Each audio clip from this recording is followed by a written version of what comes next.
Yo, what's up guys, it's Levi here and welcome to a brand new video on the Team Gullit channel. Where in this video I will have a new formation and tactics video for you guys. The video is gonna go about the 4-1-4-1 formation in FC25. Obviously some of you knew that I played the 4-5-1 in Pro Open. This formation is quite similar, it only has a CDM instead of a center mid.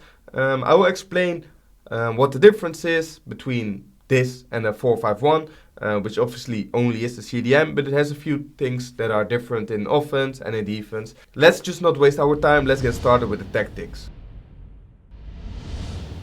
So, for the tactics, as you can see, 4-1-4-1, where the build-up style is on balance, the defensive approach is on high.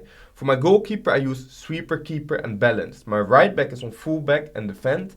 Both of my center backs are on defender and defend. My left back is on wing back and balanced. Something you can already notice from these tactics is that we are going to try to exploit Theo Hernandez in offense. So we're going to try to overload my left side to force my opponent to defend on the right side and overload him on that side, so it will be tough for him to defend there.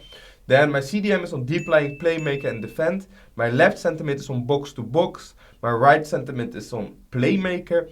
This way my striker won't be isolated too much. That's one of the weaknesses of this formation. Sometimes it could feel like your striker is isolated and you don't have passing options. So I think it's really important to trigger runs and to use your midfielders a lot in offense. And my right mid and left mid are both on inside forward. And last but not least, my striker is on advanced forward as usual. This formation is basically going to be a 3-back when we have the ball, because Theo is going to be pushed up high. Then we have both of my center mids, left center mid and right center mid, which are pushing up high, so they will get close to my striker.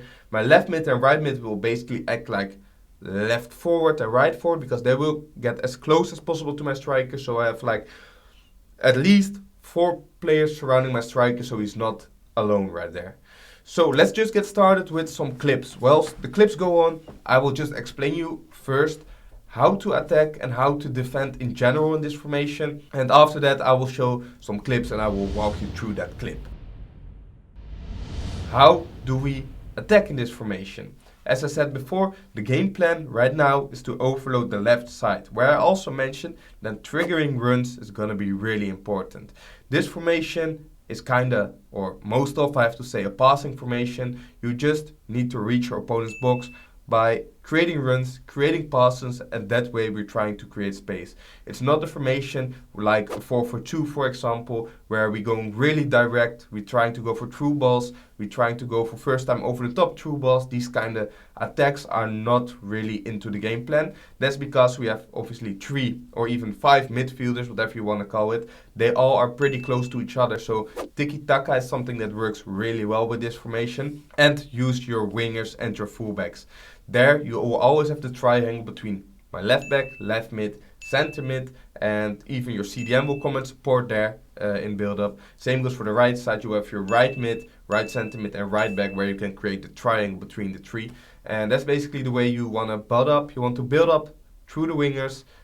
Use your midfielders to get the ball outside again. So you try to go from the inside to the outside, the other way around. That's what you guys see in some of these clips as well. Very often my attack goes from the wing, pass to the inside, another pass to the inside, then finding my striker or going for the shot straight away.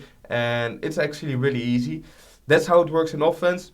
Defensively, it obviously is a really solid formation, as we have 5 midfielders who are all coming back on defense. We have that one CDM that's covering the middle of the pitch, so he's in between the passing lanes to the camp, to the strike of your opponent. The thing you gotta do is try to run back as much as possible with your midfielders, with your striker when possible. And you can press up really high with this formation, as if you lose 1 midfielder in the press, so your opponent beats 1 midfielder, you still will have 2 or 4, whatever you want to call it, so you don't get into problems straight away. Where, for example, if I use 4-4-2 as example again, if you pull out 1 center mid, the other center mid is going to be alone on an island, and that's not what you want. In this formation, you can take a bit more risk in where you switch to and where you make a tackle and where you want to press. So that's a good advantage, that's a big thing. That's a big dub about this formation. If you make a mistake in defense, you don't get punished straight away. So, the clip I'm going to talk about right now is almost straight from kickoff. If I go back and pause it right here, you can see I have the ball with Mohamed Salah. And at that point, I don't have an option on the right side or going forward because my Schweinsteiger is making a run, my right centre mid. My striker, as we talked about, is a bit isolated at this point. So I'm going to try exploit the left side again, where, as you watch closely, I have Theo Hernandez, who is free. I have Hazard, who's also free, and Bonmati in the middle of the space. So if I play this clip, you can see what happened. We go from Bonmati to Hazard. If I pass again, this is something really, really important, guys. Once I receive the ball with Hazard, you can see my controller input. The thing I do straight away is I trigger Theo Hernandez. So my opponent gets forced to cover that run. If he doesn't cover that run, I can give the pass straight away. For now, he does cover it, which creates space in the middle and the right side of the pitch because he can't defend everything at the same time. So then I know he just had to cover the run, so I will get space in the middle of the pitch because he pulled his right back out to the wing, so he can't defend the middle at that time. Then we go for the tiki-taka, as I mentioned, where this formation is really good at.